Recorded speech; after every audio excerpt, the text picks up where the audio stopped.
Hello, everybody. Doug Berry here. Welcome to my music bunker in the Nevada desert. Today I'm going to do an original song called Las Vegas Road Trip. And after the song, I'm going to cover some stuff about this artist up here and a few other things, and doing a little visiting, a little sharing with some licks and so forth. Anyway, but just to let you know, this guitar on the wall over here is out of tune, but this steel guitar is not out of tune. It's 39 degrees Fahrenheit in the music room. This guitar is cool.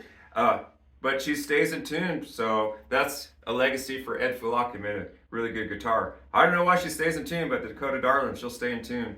So anyway, but here goes.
Hope you liked it, everybody.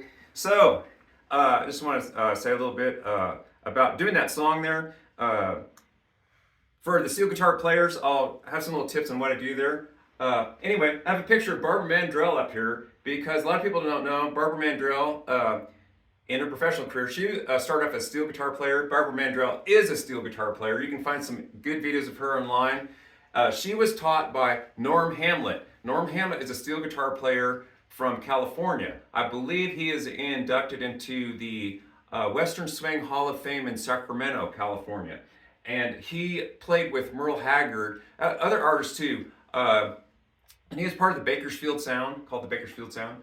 And anyway, Norm Hamlet played for Merle Haggard. Now, Merle Haggard, he used to live outside of Reading, and just south of Reading is Red Bluff. And so, anyway, I was a big fan of Norm Hamlet, the steel guitar player. And Norm Hammett had a really nice steel guitar in the 70s. I mean, he has a nice guitar today, of course.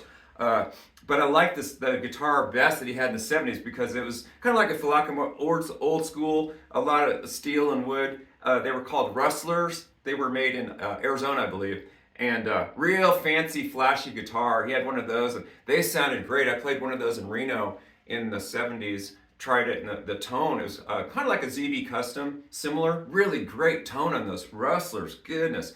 Anyway, but Norm Hammett is still playing. Anyway, I used to play in the Red Bluff, California area. Like I said, that's south of Redding. And we used to play at the Palomino Room in Red Bluff. I was actually in a blues band. I was in a blues band called the Blacktop Blues Society. And it was real interesting. We played in Chico, and we played in a lot of like ranch parties and different things. And the guys that were in that band, it's kind of interesting. I would say, hey, let's do this jazz number or whatever. And I would start it off, and the drummer would be like, hey, wait, that it doesn't go quite like that. Let me show you.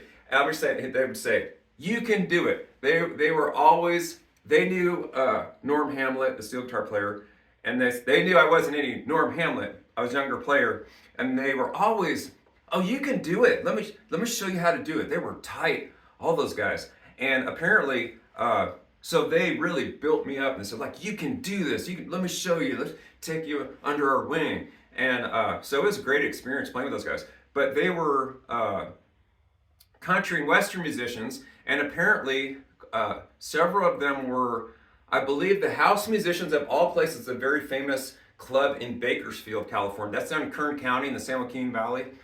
And that's where Buck Owens, that was his club, the Crystal Palace. Those guys were country players. They used to play there. They were like from the house band, apparently. Anyway, so keeping that in mind that here's all these country musicians and we're in a blues band.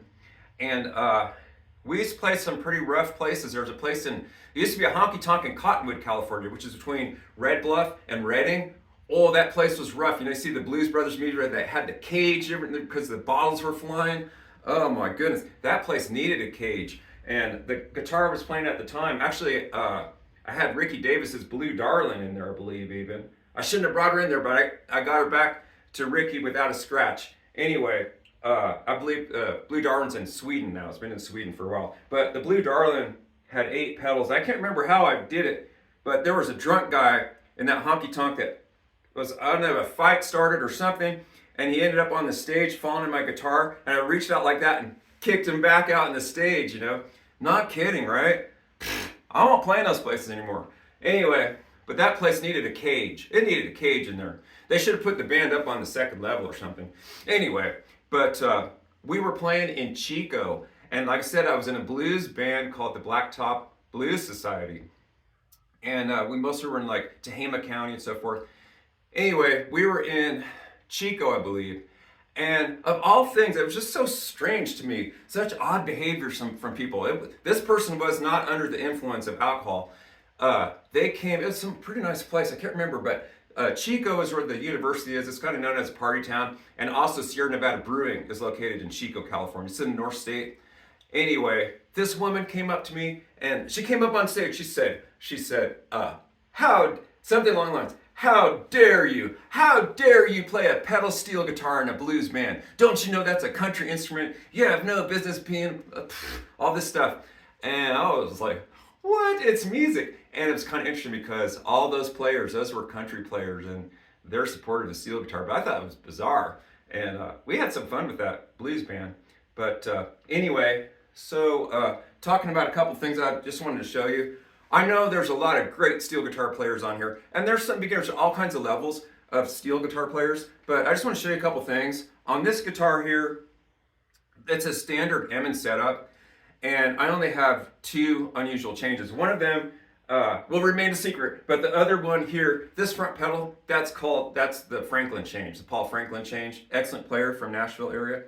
Anyway, but other than that, these are all standard changes on here. Nothing unusual. But what I wanted to talk about is just some things that you can do with running that extra pick, the 4-string pick.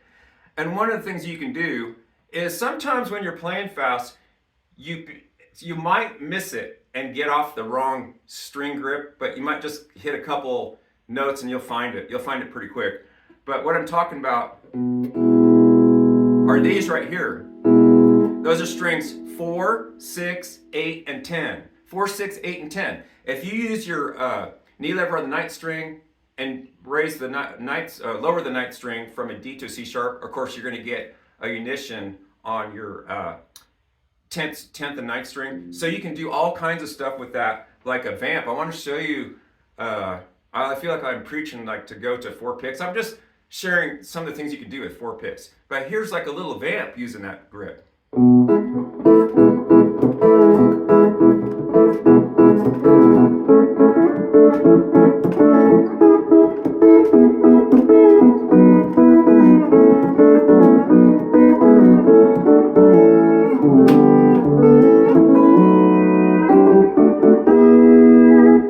So I threw that Franklin pedal in there too.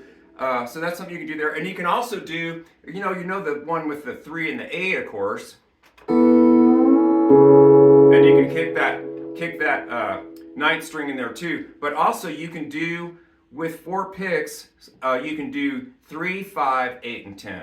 So there you go, there's another grip. And then here's another grip that's kind of cool that I used on that little ditty I did, Las Vegas road trip, is lower your D all the way to C sharp, right? A and B. So you have these two unition. So basically now you have another string grip you can use a lot. And that strings 2, 3, and 5. 2, 3, and 5. This is what I did on that little number.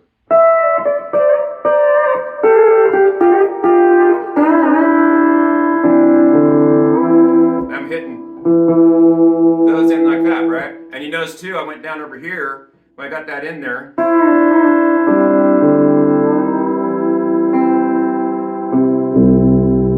You can hit all those together, right? On your C neck. So there's a lot of cool things you can do. I just wanted to share that with you. A lot of people know that, but for the players that don't, I try to share a few things. Anyway, I hope I didn't bore you to death on that. But yeah, I love my guitars, the Dakota Darlin. I know there's some wonderful other guitar makes and people make some great guitars, but I will say Ed Falaka made a great guitar. I love this guitar. I have another guitars in MSA. I love that one too. There's some great guitars being made nowadays. Goodness gracious. Wow. Anyway, hey, thanks for your time, everybody. Have a good one.